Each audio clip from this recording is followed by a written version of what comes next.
ఎందుకంటే 30 years లోపల అబ్బాయికి, 26 years లోపల అమ్మాయికి పెళ్లి అయిపోవాలనే కాన్సెప్ట్ ఎందుకు మాట్లాడుతున్నారండి? ఎవరు గీశారండి గీతలో? పెళ్లి చేసుకున్నటువంటి భార్యాభర్తలు తర్వాత ఏర్పడినటువంటి బయటపడినటువంటి అక్రమ సంబంధం, అది కూడా ఏంటంటే లైవ్లో మీడియానంతా తీసుకెళ్ళిపోయి తలుపులు తట్టేసి, తలుపులు ఓపెన్ చేసేసి బహిరంగం చేసేస్తే ఈ గర్ల్ ఫ్రెండ్కు అది వద్దు అనుకున్నప్పుడు అప్పుడు ఎలా? నాకంటే ఆ కుక్క పిల్లకి ఎక్కువ ఇంపార్టెన్స్ ఇస్తుంది అనేటటువంటి సబ్జెక్ట్స్ కూడా ఈ మధ్యకాలంలో మనం చూస్తున్నాం. మీరు వింటున్నారు FM అంటే రేడియో సిటీ 91.1. నేను మీ radio city RJ Sunitha. Radio city 91.1 FM లో ఈ రోజు మనం సెలబ్రేట్ చేస్తున్నాం doctor Kalyan Chakravarthy garu, psychologist and psychiatrist. Welcome to radio city. Hello Sunitha, thank you అమ్మా. ఎలా ఉన్నారు sir? Yeah good good, thank you. ముందుగా మీ పంచర్కి మేమందరం పెద్ద ఫ్యాన్స్ అని చెప్పాలి. సో చాలా విషయాలు ఈ రోజు మిమ్మల్ని అడిగి తెలుసుకోవాలనుకుంటున్నాను. తప్పకుండా, షూర్. ప్రతి జనరేషన్ లో కూడా మా జనరేషన్ గొప్ప అని అనుకుంటూ ఉంటారు. 80s వాళ్ళకంటే 90s గొప్ప, 90s కంటే 2000s ఇట్లా. So with respect to relation, A generation best అని మీరు అంటారు? దేనికంటే అలా అంటే ఆబ్వియస్లీ నేను ఏంటంటే గోడ మీద పిల్లి వాటంలా చూపెట్టాలని అనుకోవట్లేదు. బట్ ఏది డాక్టర్ గారు అటు ఇటు కాకుండా మాట్లాడుతున్నారు అనేది కాదు. ఏ జనరేషన్కి ఆ స్ట్రెంగ్త్ ఉందమ్మా వాస్తవానికి. యూజువల్గా ఈ జనరేషన్స్ మధ్యన ఉండేటటువంటి గ్యాప్ యొక్క డిఫరెన్స్ మనం బాగా తెలియాలంటే మ్యారేజ్ అనే సిచ్యువేషన్ తీసుకుంటే చాలా స్పష్టంగా కనిపిస్తూ ఉంటుంది. ప్రత్యేకంగా లాస్ట్ 10 years డెకేడ్లో చాలా ఏంటంటే ఆ జనరేషన్కి ఈ జనరేషన్కి 3 generations గ్యాప్ ఉందా అనే విధంగా ఉందన్నమాట. అంటే ఏంటంటే పిల్లల యొక్క ఆలోచన శైలి వర్సెస్ పేరెంట్స్ యొక్క ఆలోచన శైలి. పిల్లలు ఏంటంటే అమ్మ కొద్దిగా ఫ్లెక్సిబుల్గా ఉండాలి, బ్రాడ్ మైండెడ్గా ఉండాలి. పేరెంట్స్ ఏమో వచ్చి ఫ్లెక్సిబిలిటీ, బ్రాడ్ మైండెడ్నెస్, మాట్లాడటం వరకే, మనసులు కలిసినప్పుడు కలవనప్పుడు అసలైనటువంటిది మీకు తెలుస్తుంది అనేటటువంటిది యూజువల్గా మాట్లాడుతుంది. అంటే పేరెంట్స్ ఏమనుకుంటారు అంటే ఏదన్నా ఒక ఆస్పెక్ట్ ఉందంటే దాన్ని ముందుగానే పసిగట్టి దాని గురించి బాగా వడపోసి అప్పుడు ఒక నిర్ణయానికి వస్తే మంచిది. ఫర్ ఎగ్జాంపుల్ మ్యారేజ్ అనేది తీసుకుందాం, అటు 7 తరాలు ఇటు 7 తరాలు అనే కాన్సెప్ట్ గురించి పెద్దవాళ్ళు ఇప్పటికీ మాట్లాడుతున్నారు.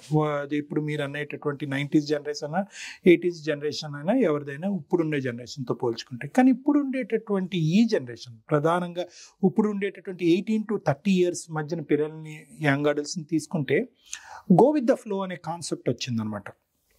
అంటే పాస్ట్ని చూడకూడదు, గతాన్ని తీసి పక్కన పెట్టేసాలి. నీకు పాస్ట్ ఉందా, నువ్వు ఆనెస్ట్గా నాకు చెప్పు, నాకు పాస్ట్ ఉంటే నేను నీకు ఆనెస్ట్గా చెప్తాను. ఇది ఏదైతే ఉందో ఈ పాస్ట్ గురించి తీసి పక్కన పెట్టేటటువంటిది ఆ పాత జనరేషన్ తీసుకోలేకపోతుంది. వాళ్ళు ఇప్పటికీ కూడా ఫ్రెష్నెస్ అనే సబ్జెక్ట్ గురించే మాట్లాడుతున్నారు. ఏదైనా కూడా ఒక మ్యారేజ్లో ఫ్రెష్నెస్ ఉండాలి. సో అది ఒక కాన్సెప్ట్ మనం బాగా తెలుస్తుంది. ఇప్పుడు ఉండేటటువంటి జనరేషన్లో ప్రధానంగా ఏంటంటే ఈ ఓపెన్ మైండెడ్నెస్, ఓపెన్గా డిస్కస్ చేసుకోవటం, ఏదున్నా కూడా ముందు వస్తూనే చెప్పుకోవటం. నాకు పాస్ట్ ఉంది, లేకపోతే నాకు ఇదివరకు ఒక సైకలాజికల్ హెల్త్ ప్రాబ్లం ఉంది, మా అమ్మ నాన్నగారికి మధ్యన ఈ డిఫరెన్సెస్ ఉన్నాయి, ఇవేంటంటే ఓపెన్గా మాట్లాడేసుకుంటున్నారు. ఆ కోర్ట్షిప్లోనే బిఫోర్ మ్యారేజే మాట్లాడుకుంటారు. పెద్దవాళ్ళు ఏమంటున్నారంటే అంటే వీళ్ళు బలం, వాళ్ళు బలహీనత. వాళ్ళు ఏమంటారంటే అన్నీ ముందే చెప్పేసుకుంటే, నీ గుట్టు ముందే విప్పేసుకుంటే రేపొద్దున అన్నీ సవ్యంగా జరిగినంతకాలం ఏ గొడవ ఉండదురా, తర్వాత జుట్టు పట్టుకునేటటువంటి పరిస్థితి వచ్చినప్పుడు ఇవన్నీ లెక్కలోకి వస్తాయని చెప్పి ఆ జనరేషన్. సో వీళ్ళ వాదన ఇది కరెక్ట్ అని, వాళ్ళ వాదన గోప్యంగా ఉంచాలని. సో ఇది ఒక ఆస్పెక్ట్. నేను అనుకుంటే కనుక ఏదన్నా ఓపెన్ హార్టెడ్గా, ట్రాన్స్పరెంట్గా ఉండటమే మంచిది అనేది నా అభిప్రాయం. ఇంకా ఆ 80s 90s జనరేషన్ వర్సెస్ ఇప్పుడు ఉండేటటువంటి జనరేషన్తో పోల్చుకుంటే ఇంకొక ఆస్పెక్ట్ ఏంటంటే వాళ్ళకున్న బలం, వీళ్ళకున్న బలహీనత ఏంటంటే పేషెన్స్ అమ్మ. చాలా ఇంపార్టెంట్ సబ్జెక్ట్. వీళ్ళు ఎంత స్పీడ్గా ఒక మ్యారేజ్లో కానీ, ఒక అసోసియేషన్ కానీ, ఒక ఫ్రెండ్షిప్ కానీ, ఒక యాక్టివిటీలో కానీ దిగుతారో అంతే స్పీడ్గా వ్యక్తిత్వపరమైనటువంటి కాన్ఫ్లిక్ట్స్ వస్తున్నాయి. అది ఆ ప్రీవియస్ జనరేషన్ మధ్యన ఉండట్లేదు. వ్యక్తిత్వపరమైనటువంటి జనరేషన్లో కాన్ఫ్లిక్ట్స్ రావడానికి ప్రధానమైనటువంటి కారణం ఏంటంటే lack of patience and tolerance. అంటే లోతుగా ఒక ఇష్యూని డీల్ చేయకపోవటం వల్ల త్వరగా అందులో పైకి కనిపించేటటువంటి రంగులు, హంగులు, అది మనిషి అవ్వచ్చు, సిచ్యువేషన్ అవ్వచ్చు, వస్తువు అవ్వచ్చు, ఏదన్నా అందులో దిగిపోయిన తర్వాత అందులో ఉండేటటువంటి బలహీనతలు ఇప్పుడు ఉండేటటువంటి జనరేషన్ స్లోగా జీర్ణించుకోవటం వల్ల, అది ప్రేమ, ఫ్రెండ్షిప్ ఏదన్నా తీసుకోమ్మా. ఆ జనరేషన్ చూసుకుంటే ఒక ఓల్డ్ అంటే 80s 90s ఓల్డ్ అంటే అందరికీ కోపం వస్తుంది. ఆ జనరేషన్ అని తీసుకుంటే కనుక ఆ లోతుపాట్లను ముందుగానే అసెస్ చేస్తున్నారు. ఆ థింకింగ్ ప్రొఫైల్ అనేది ముందుగానే ఉంటుంది. ఒక నిర్ణయం తీసుకోక ముందే అరే ఇందులో దిగితే చేతులు కాలుతాయా, కాళ్ళు కాలుతాయా, ముక్కు లోతుగా మునిగిపోతాం అనేటటువంటి అసెస్ చేయటం వల్ల ఏమవుతుందంటే అక్కడ నిర్ణయాలు దీర్ఘకాలికంగా బలంగా ఉంటున్నాయి, ఇక్కడ తీసుకునేటటువంటి నిర్ణయాలు తాత్కాలికంగా ఉంటున్నాయి. ఇవి ప్రధానమైనటువంటి డిఫరెన్స్ అమ్మ. ఎక్కడ బలాలు అక్కడ మాట్లాడుకోవాలి, ఎక్కడ బలహీనతలు, both are equally balanced. Okay, మరి ఎక్స్పెక్టేషన్స్ విషయానికి వస్తే గనక అమ్మాయిలు అబ్బాయిలకి, అబ్బాయిలు అమ్మాయిలకి ఈ మధ్య కాలంలో ఏమైనా మారాయంటారా, మార్పులు వచ్చాయంటారా? అమ్మ ఎక్స్పెక్టేషన్స్ అనేటటువంటిది ఎలా ఉంది అంటే అమ్మ ట్రెండ్ మారుతుందమ్మా. ఎక్స్పెక్టేషన్స్ యొక్క ఫ్రీక్వెన్సీ కానీ ఇంటెన్సిటీ అనేది మారట్లేదు, ట్రెండ్ మారుతుంది. అంటే ఇదివరకు ఉండేటటువంటి ఎక్స్పెక్టేషన్స్లో కేవలం ఏంటంటే ఫైనాన్షియల్గా సెక్యూరా కాదా, ఓకే ఏదో కొద్ది గొప్ప చూడటానికి మంచిగా ఉన్నారు. ఇప్పుడు ఉండేటటువంటి ఎక్స్పెక్టేషన్స్లో ఏంటంటే మోర్ మోడర్న్గా ఉన్నారా, మోర్ బ్రాడ్ మైండెడ్గా ఉన్నారా, అవతల వ్యక్తికి ఇచ్చేటటువంటి ఫ్రీడమ్ ఎంత ఇస్తున్నారు, ఫ్లెక్సిబిలిటీ ఎంత ఉంది, ఈ విధంగా ఉందన్నమాట. అంటే ఏంటంటే ఎక్స్పెక్టేషన్స్ ఇంతకుముందు 10 ఉంటే ఇప్పుడు కూడా 10 ఉన్నాయి, అమ్మాయి వైపు అబ్బాయికైనా, అబ్బాయి వైపు అమ్మాయికైనా. కానీ ఈ 10 అనేటటువంటి అంశాలకు సంబంధించినటువంటి కేటగిరీస్ మారుతున్నాయి. అంటే ఇదివరకు నేను చూసేటటువంటిది ఓన్లీ విద్య ఉందా, లేదంటే చదువు ఉందా, కెరియర్ ఉందా, ఎంత సంపాదిస్తున్నాడు, ఎంత శాలరీ ఉంది, ఆ శాలరీ నన్ను పోషిస్తుందా, అతను పోషిస్తుందా, ఒక 10 రూపాయలు ఈ రోజుకు ఉంటే ఒక 20 రూపాయలు రేపటికి ఉందా లేదా అనే లెక్క ఇదివరకు ఉండేది. ఇప్పుడు ఏంటంటే అంతేకాదు, దాంతోపాటు ఎక్కడ ఖర్చు పెట్టాలి అనేది తెలియాలి, నాకు ఇచ్చేటటువంటి స్వేచ్ఛను ఇవ్వాలి, నేను ఏ డ్రెస్ వేసుకుంటే ఆ డ్రెస్ వేసుకొని ఇవ్వాలి, నా హెయిర్ స్టైల్, నా కట్టుబాటు దిద్దుబాటు బట్టి ఒక స్వేచ్ఛను ఇవ్వాలి, ఇది కల్చరు మా అమ్మ ఇది కోరుకుంది, నేను ఇది కోరుకుంటున్నాను అనేటటువంటి బౌండరీ లైన్స్ గీయకుండా ఉండాలి, నేను అతనికి ఎంత ఫ్రీడమ్ ఇస్తున్నానో నాకు అంత ఫ్రీడమ్. సో ఎక్స్పెక్టేషన్స్ అనేటటువంటిది ఏం తరిగిపోలేదు. మ్యారేజ్ అనేటటువంటిది, రిలేషన్షిప్ అనేటటువంటిది ఏదైతే ఉందో అమ్మాయికి అబ్బాయికి ఈక్వల్గా ఎక్స్పెక్టేషన్స్. ఒక భిన్నమైన మార్పు లాస్ట్ 2 decadesలో మనం చూసుకుంటే, అంటే నా టోటల్ కెరియర్ ఇది 25 years అమ్మ నాది. 25 years of experience. Right from 2000 I started, 1999-2000, now it's 25 years. చూసుకుంటే లాస్ట్ 2 decades తీసుకుంటే ఇదివరకు ఎలా ఉండేదంటే ఆడపిల్ల ఎక్స్పెక్ట్ చేయకూడదు, మగాడు ఎక్స్పెక్ట్ చేస్తే కనుక ఆడపిల్ల అది ఫుల్ఫిల్ చేయాలి అనేది ఒక 10-20 years బ్యాక్ ఉండేదమ్మా. కానీ ఇప్పుడు ఎలా ఉంది అంటే కనుక నీకు 10 నాకు 12 అంటున్నారు ఆడపిల్లలు ఎక్స్పెక్టేషన్స్ లిస్ట్ చూసుకుంటే. సో ఎక్కడ కూడా నువ్వు డిఫైన్ చేస్తున్నావు నేను ఎలా ఉండాలో, లెట్ మీ ఆల్సో డిఫైన్ నీ ఎలా, నీ ఫిజికల్ పర్సనాలిటీ ఎలా ఉండాలి, నీ మెంటల్ పర్సనాలిటీ ఎలా ఉండాలి, ఎక్కడైతే నాకు నచ్చుతూ ఉండాలి, నా నాన్నలా ఉండాలా, మా అమ్మలాగా ఉండాలా, లేదంటే నా బ్రదర్లా ఉండాలనేది నేను కూడా డిఫైన్ చేస్తాను. సో ఇప్పుడు ఎలా ఉంది అంటే కనుక ఈక్వాలిటీ ఆఫ్ రైట్స్ అన్ని అంశాల్లో ఎలా మాట్లాడుకుంటున్నావు, ఈక్వాలిటీ ఆఫ్ ఎక్స్పెక్టేషన్స్, నీకు 10 ఉంటే నాకు 10 ఉంటాయి, నాకు కావాలి అనేది ముందస్తు ఆడపిల్లలు మాట్లాడటం అనేది ఈరోజు ఒక డిఫరెన్స్ ఆఫ్ థింగ్ మనం ప్రత్యేకంగా చూస్తున్నాం. సో పోటీ పడుతున్నారు ఆడపిల్లలు, ఎక్స్పెక్టేషన్స్లో పోటీ పడు. ఇదివరకు ఏంటంటే ఆడపిల్లలు దాచుకుని అణిగమణిగి ఉండేటటువంటి తత్వం నుంచి ఇప్పుడు ముందే మాట్లాడాలి, ముందు మాట్లాడకపోతే తర్వాత అనేది లేదు, ఫస్టే మాట్లాడి ఫస్టే కొట్టాలి అనేది ఆ ట్రెండ్ అయితే మారిందమ్మా. ఓకే, మరి ఇక మాట్లాడుకోవాల్సింది పెంపుడు జంతువుల పెంపకం సార్. ఏమన్నా మానసిక ప్రవృత్తిపై ప్రభావం చూపిస్తుందా, లేదు అంటే కనుక పరిధులు ఏమైనా దాడుతున్నాయంటారా ఆ పెంపకం విషయంలో? వావ్, బ్యూటిఫుల్ క్వశ్చన్ అమ్మా. ఈ మధ్య కాలంలో ఏంటంటే ఒక 2-3 కేస్ సినారియోస్ మనకు వచ్చినాయి సునీత. అందులో ఏంటంటే అంటే జనరల్గా మనం ఏం చెప్తామంటే పెంపుడు జంతువులు అనేది నిజంగా పెట్ అనేటటువంటిది ఒక లైకింగ్ ఉంటే కనుక అది ఒక బూన్ అమ్మ, నిజంగా ఒక బూన్. చాలామంది ఒంటరితనాన్ని పెంపుడు జంతువుల ద్వారా జయిస్తున్నారు. చాలా సందర్భాల్లో ఏంటంటే మనం పెట్టేటటువంటి ట్యాబ్లెట్స్ కానీ కౌన్సిలింగ్ కానీ పనికిరానప్పుడు, ఎస్పెషలీ టీనేజర్ అండ్ యంగ్ అడల్ట్స్లో అమ్మ ఒక పెట్ తీసుకొచ్చి పెట్టండి అమ్మ మార్పు వస్తుంది అన్నప్పుడు ఖచ్చితంగా మార్పు వచ్చింది. ఒంటరితనానికి అదొక ఆల్టర్నేటివ్, ఒక భాష, అది ఒక కొత్త భాష. మాట్లాడలేనటువంటి ఆ మూగ జంతువులు వాటి యొక్క ప్రవర్తన వల్ల మానసిక పరమైనటువంటి ఫీర్ హార్మోన్స్ అనేవి జనరేట్ అవటం వల్ల ఏవైతే మందుల ద్వారా కౌన్సిలింగ్ ద్వారా జరిగినటువంటి ఒక ప్రక్రియ ఒక మూగ జంతువు ఇస్తుంది అంటే కనుక దాంట్లో ఉండేటటువంటి మ్యాజిక్ ఏంటి అనేది మనం మాటల్లో చెప్పలేం. ఖచ్చితంగా అందులో డౌటే లేదు. వద్దు సార్ మీరు అంటున్నారు మా అమ్మాయికి ఇది తీసుకురావాలి అది తీసుకురావాలని అంటున్నారు, ఇప్పుడు దాన్ని మా అమ్మాయి తను మోయిలా పోతుంది, ఇప్పుడు దీన్ని ఎవరు మోస్తారు, దానికి ఎవరు తిండి పెడతారు, దానికి ఎవరు శిశుకి పాటికి బయటకు తిప్పుతారు అనే కాన్సెప్ట్లో పేరెంట్స్ చాలామంది వద్దు అన్నప్పుడు నేను వాళ్ళు చాలా సందర్భాల్లో కన్విన్స్ చేశాను. 99.9% సక్సెస్ అయ్యాను. ఏది కన్విన్స్ చేయటంలో కాదు, కన్విన్స్ చేసి ఆ పెట్ ఇంట్లోకి రావటం వల్ల ఇక్కడ ఉండేటటువంటి పిల్లల్లో ఒక పేషెన్స్. ఎందుకు? ఒకటి ఒక బాధ్యత అన్నది పెరుగుతుంది. రెండోది ఏంటంటే మాట్లాడలేనటువంటి ఒక మూగ జంతువు ఆ నిమిషానికి ఆ సెకండ్కి అది చూసేటటువంటి తాత్కాలికమైనటువంటి సంతోషాలు ఏవైతే ఉన్నాయో దాని నుంచి మనం నేర్చుకుంటాం. అంటే దాని ప్రపంచాన్ని ఎలా చూసుకుంటుంది అంటే క్రాస్ సెక్షనల్గా చూసుకుంటుంది. దీర్ఘకాలికమైన నిన్నేం జరిగిందన్నది అది ఆలోచించదు, రేపు ఏం కావాలో అన్నది ఆలోచించదు, ఈ రోజు గురించి. దాని నుంచి మనిషి తీసుకునేటటువంటి సబ్జెక్ట్ అంటే పాస్ట్ను వదిలేయాలి, ఫ్యూచర్ గురించి అతిగా ఆలోచించకూడదు, ఈ రోజు మన చేతుల్లో ఏదో ఉందో అది గుర్తు పెట్టుకోవాలనేది డిప్రెషన్లో ప్రధానంగా డిప్రెషన్కి మూల కారణమైన కాన్సెప్ట్. డిప్రెషన్లో ఏంటంటే ఐదర్ గతం గురించి ఎక్కువ ఆలోచిస్తాం, లేదంటే ఫ్యూచర్ గురించి ఎక్కువ భయపడతాం.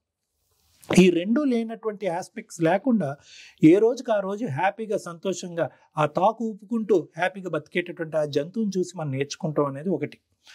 దాని అది చేసేటటువంటి ఆ చిలిపి వేషాలు అవి అదేదైతే కనుక ఆ కాంటాక్ట్ ఉంటుందో ఫిజికల్గా స్కిన్ టు స్కిన్ కాంటాక్ట్ అనేది ఏదైతే వస్తుందో అది ఒక విధమైనటువంటి ఒక పాజిటివ్ వైబ్ అనమాట. అది ఇది మరి పరిధులు దాటుతుందా అంటే కనుక ఇది కూడా మనం మాట్లాడుకోవాలి. ఎప్పుడైతే కనుక మనుషులు అంటే చాలామంది పెళ్లిలో ఎంటర్ అవుతున్నాయి. 1-2-3 ఎపిసోడ్స్ ఈ మధ్యకాలంలో వేరే యూట్యూబ్ ఛానల్స్లో కూడా మనం విచిత్రమైనటువంటి ఎపిసోడ్స్ 1 మిలియన్ కౌంట్ పైనే రీచ్ అయినటువంటి కొన్ని ఎపిసోడ్స్ మేము చేసాం. ఎక్కడైతే కనుక అక్కడ పరిధులు దాటేస్తుంది అనమాట.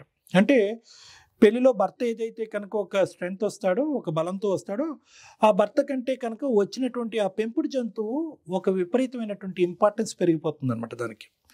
సో ఆల్రెడీ ఏంటంటే వీళ్ళకి ఇన్ఫీరియారిటీ కాంప్లెక్స్లో వెళ్ళిపోతారు.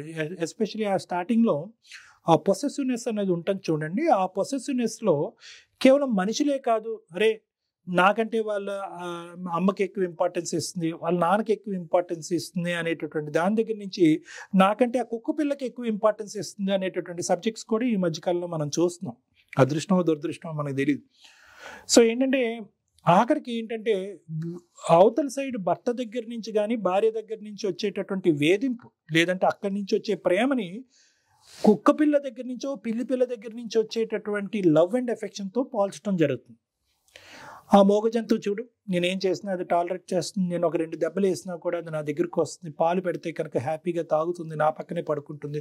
నువ్వు ఉన్నావు, నీకు బ్రెయిన్, నీకు మనిషి దేవుడు అనేవాడు బ్రెయిన్ ఇచ్చాడు, అయినా కానీ ఆ బ్రెయిన్లో ఆలోచన అనేది పెట్టలేదు అనేటటువంటి స్థాయి కంపారిజన్లు కూడా ఎక్కువ అవటం అనేటటువంటిది ఇక్కడ the other side of the coin అనేది మనం చూస్తున్నాం సునీత.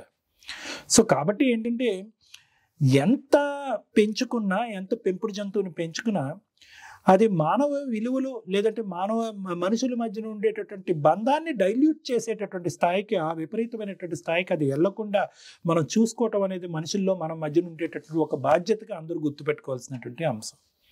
గ్రేట్.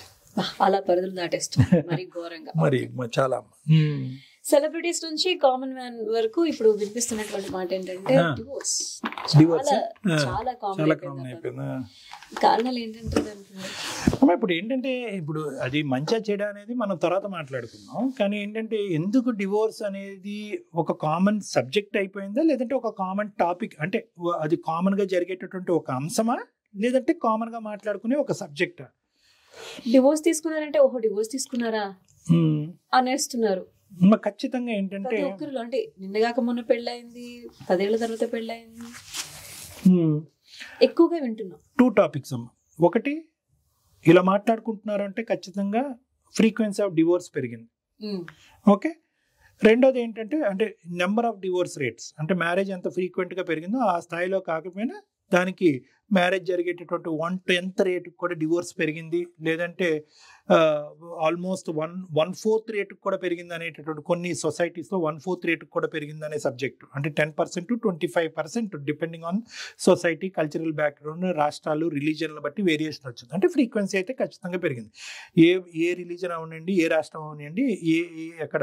సో ఫ్రీక్వెన్సీ అయితే పెరిగింది నెంబర్ 1. కాబట్టి మనం ఆ సబ్జెక్ట్ చాలా క్యాజువల్ అయిపోయింది. ఎప్పుడైతే ఫ్రీక్వెన్సీ పెరుగుతుందో సబ్జెక్ట్ క్యాజువల్గా అయిపోతుంది, కామన్ అయిపోతుంది. రెండోది ఏంటంటే థ్రెషోల్డ్ అనేది తగ్గింది. అంటే ఏ కారణాలు చూపెట్టి ఇదివరకు డివోర్స్ తీసుకోవటం అనేది జరిగిందో ఇప్పుడు చాలా చిల్లర కారణాలు, చాలా సిల్లీ కారణాలు, అవే దీనికి కూడా డివోర్స్ తీసుకుంటారా అనుకునేటటువంటి కారణాలకు కూడా తీసుకోవటం జరిగింది. అంటే మనుషుల్లో డివోర్స్ అంటే కనుక అంటే ఒక మ్యారేజ్ అనేటటువంటిది ఒకరినొకరు వ్యక్తిత్వాన్ని బలపరుచుకుంటూ ఆ బంధాన్ని ఇంప్రూవ్ చేసుకుంటూ అందులో ఒక పాజిటివ్ కల్చర్ ఉంటే కనుక ఉండాలి.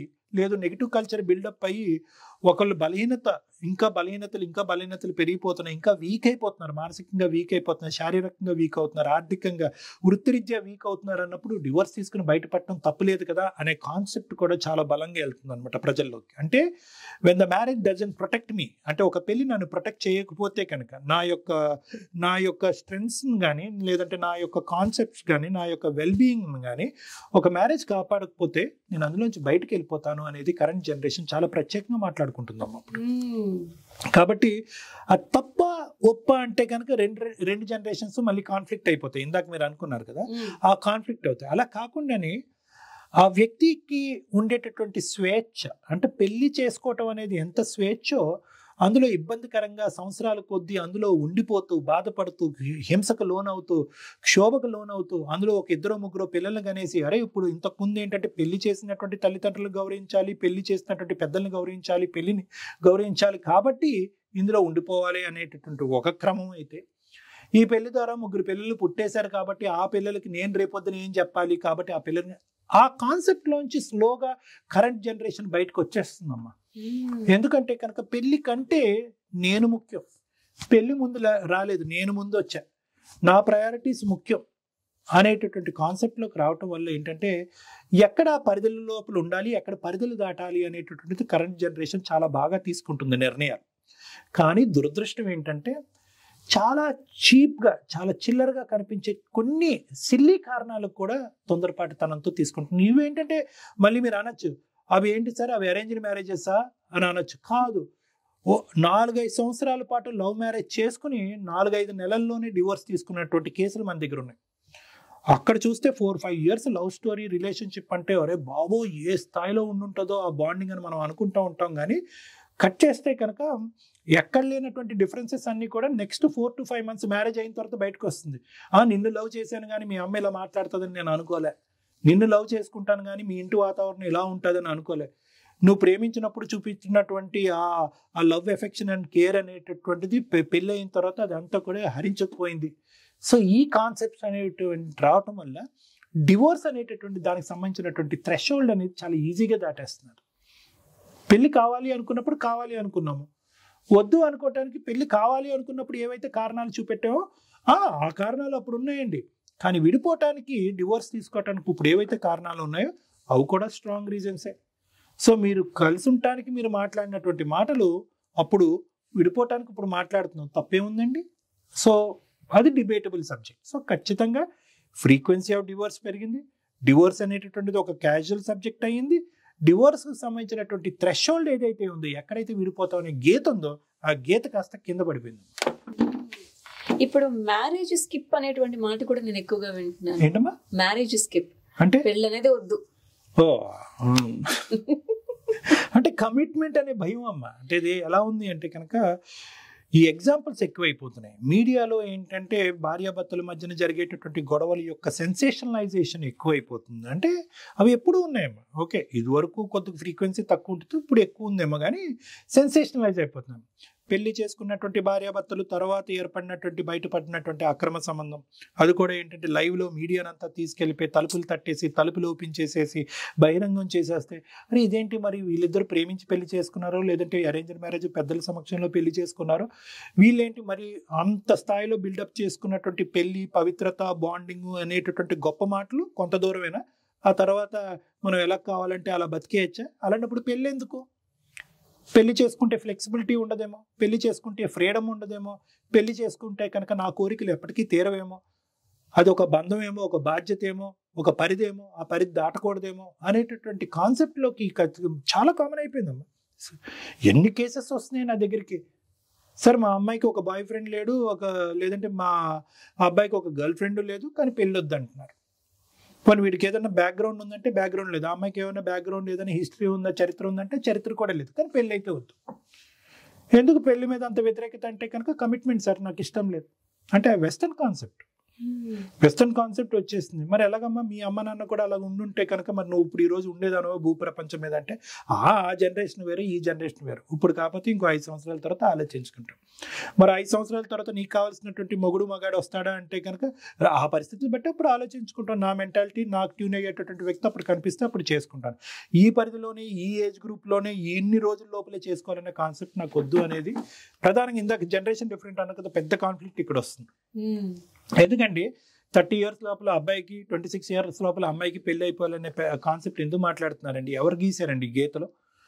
అంటే కాదమ్మా ఏజ్ బార్ అవుతే మళ్ళీ మనకు కావాల్సిన సంబంధాలు రావేమో, ఏ తలకమాసినోడో వస్తాడంటే కనుక ఎందుకు వస్తారులేండి నాకు కావాల్సిన.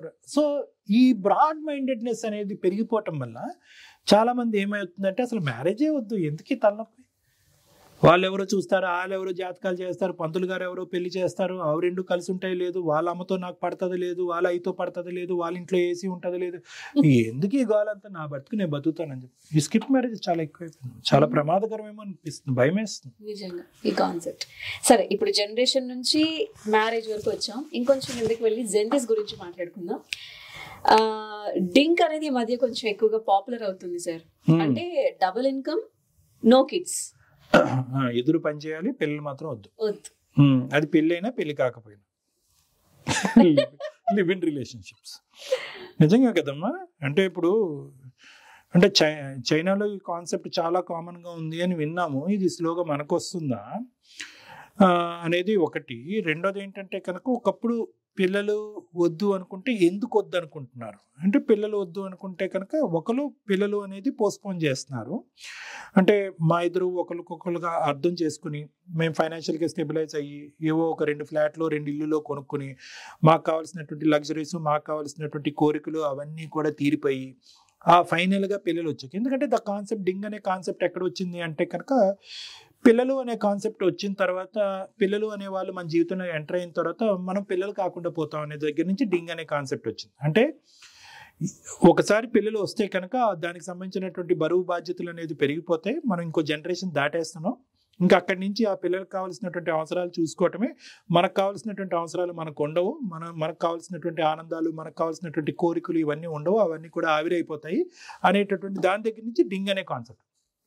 అంటే ఎక్కడంటే కనుక the freedom to be yourself is gone. అంటే నేను ఎవరు అనేది ఆ స్వేచ్ఛాయుతమైనటువంటి దాని నుంచి ఒక బాధ్యతాయుతమైనటువంటి లోకంలోకి నేను వెళ్ళిపోవటం అనేటటువంటి దాని దగ్గర డింగ్ అనేది వచ్చింది. చాలా ప్రివిలెంట్. ఇందాక మీరు స్కిప్ మ్యారేజెస్ ఎలా అయితే ఉన్నారో దాని నెక్స్ట్ ఫేజ్ ఇద్దామంట. అంటే ఇందాక స్కిప్ మ్యారేజెస్ అనేటటువంటి దాంట్లో అసలు నాకంటూ ఒక ఈడు జోడు పర్మనెంట్గా ఒక కమిట్మెంట్, ఒక ముద్ర నాకు వద్దు. ఇక్కడ ఏంటంటే ముద్ర కావాలి కానీ ఆ తర్వాత వచ్చేటటువంటి కాన్సిక్వెన్స్ నాకు వద్దు, అంటే పిల్లలు అనేది వద్దు. సో ఇది ఎలా ఉంటుంది అంటేనమ్మా, పోనీ వీళ్ళు ఎల్లకాలం డింగు అనుకుంటే బాగుంటుంది, కానీ కొంతకాలం ప్రయాణం చేసిన తర్వాత ఉంటే బాగుంది కదా అని అనుకుంటారు. ఆడపిల్ల యొక్క వయస్సు is directly proportional to physiological and psychological consequences on the baby. అంటే పిల్లవాళ్ళు పుట్టేవాళ్ళు ఆరోగ్యంగా పుడతారా, మానసికంగా స్టేబుల్గా పుడతారా అనే దాన్ని బట్టి తల్లి వయస్సు ముడిపడి ఉంటుంది.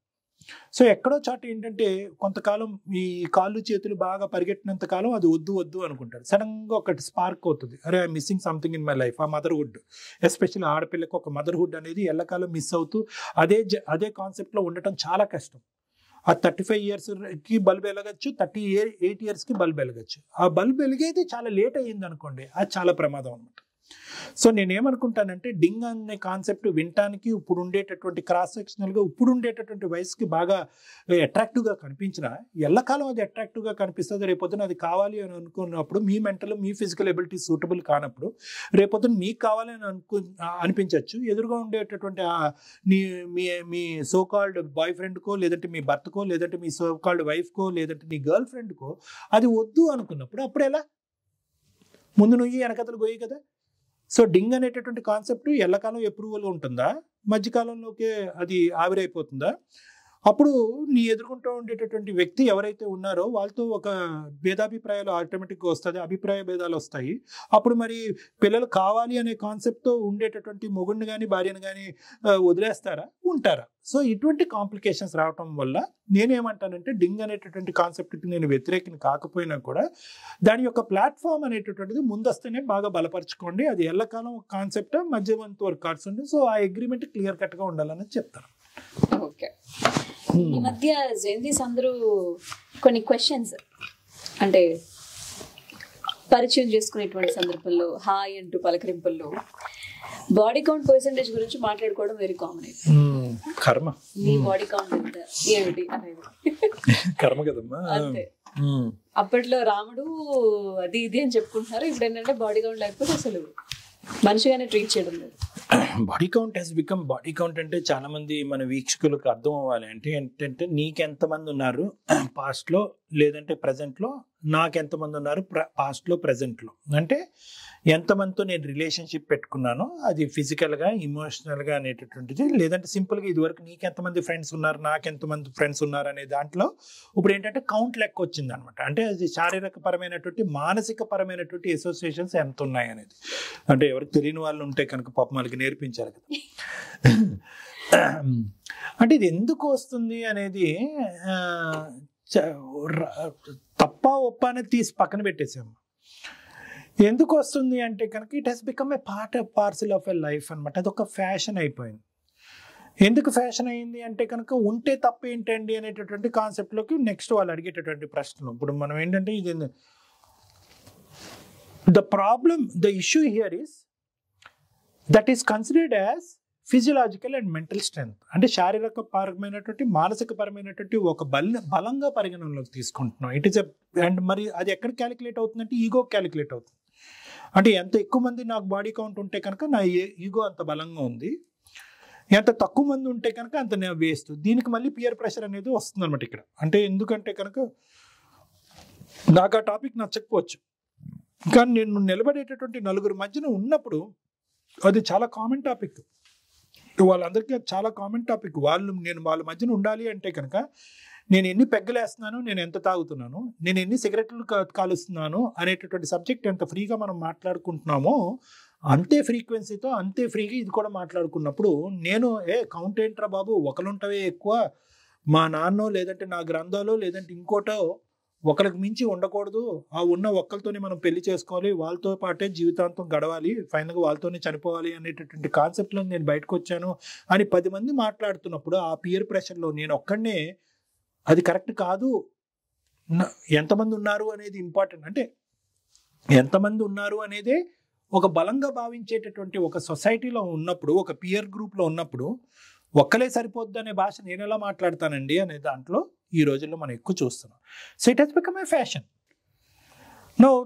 నా భయం ఏంటంటేనమ్మా ఆ ఫ్యాషన్ అనేది ఏదైతే ఉందో ఆ కాన్సెప్ట్ పెళ్ళి అయ్యేంత వరకు ఉంటే పర్వాలేదు, పెళ్ళి అయిన తర్వాత కూడా బాడీ కౌంట్ గురించి మాట్లాడితే భార్యాభర్తలు చాలా భయంకరంగా ఉంటుందమ్మా. ఇన్ఫ్యాక్ట్ మాట్లాడుకుంటున్నాం కూడా, కొన్ని సందర్భాల్లో ఆ మాటలు కూడా వస్తున్నాయి. అది ఏమవుతుంది అంటే కనుక ద ఓవరాల్ కాన్సెప్ట్ ఆఫ్ మ్యారేజే బలహీనపడేటటువంటి పరిస్థితికి వస్తుంది. అంటే ఇంకా మ్యారేజ్ ఏముంది, ట్రస్ట్ అనేటటువంటి బేస్మెంట్ మీద ఒక మ్యారేజ్ అనేటటువంటి స్ట్రక్చర్, ఒక పెద్ద స్ట్రక్చర్, ఒక చెట్టు ఒక మానవి వృక్షంలాగా అయినప్పుడు అసలు ఎంతమంది ఉన్నా పర్వాలేదు, ఎంతమంది ఉంటే అంత గొప్ప అనేటటువంటి కాన్సెప్ట్ మీరు మ్యారేజ్ అనే ఒక తాలిబొట్టు కట్టిన తర్వాత ఆ పరిధులు మించకుండా అక్కడ వదిలేసి ముందుకు రాగలరా, రావటానికి అవకాశం ఉందా అనేటటువంటి దాని దగ్గర ఈ కౌంట్ అనేటటువంటి యొక్క పరిణామాలు ఆధారపడి ఉంటాయి అన్నమాట. లేదు సార్ అది యువతరంలోని, అది యవ్వనంలోని, అది ఎంటర్టైన్మెంట్ మోడ్లోనే ఉండేది, అది ఒక ఈగోకి మన ఈగోని కాపాడేటటువంటి ఒక అస్త్రం కింద ఉండేది. ఒక్కసారి తాలిబట్టు కట్టిన తర్వాత అక్షింతలు నెత్తిమే పడిన తర్వాత అది ఆ కాన్సెప్ట్ అక్కడికి వదిలేస్తున్నాం అంటే కనుక దాని గురించి వేరేగా మాట్లాడుకోవచ్చు. ఓకే, షర్ట్లు మార్చినంత ఈజీగా శారీలు డ్రెస్సులు మార్చినంత ఈజీగా మార్చడం సరే, అది ఇద్దరికి వాలంటరీగా ఇద్దరు ముందుకు వచ్చినప్పుడు దాన్ని తప్ప ఒప్పైన తర్వాత మాట్లాడుకోవచ్చు. కానీ అది పెళ్లి అనే పరిధి లోపలికి రాకుండా పెళ్లి అనేటటువంటి కాన్సెప్ట్ ఒక పవిత్రమైనటువంటి బంధాన్ని కూడా డైల్యూట్ చేయకుండా ఉండేటటువంటి గీతను అట్లీస్ట్ కరెంట్ ఉండే యువతరాన్ని గీసుకోగలిగితే కనుక అట్లీస్ట్ ఒక 50 to 60% ఒక సొసైటీని కాపాడినటువంటి వాళ్ళం అవుతాం.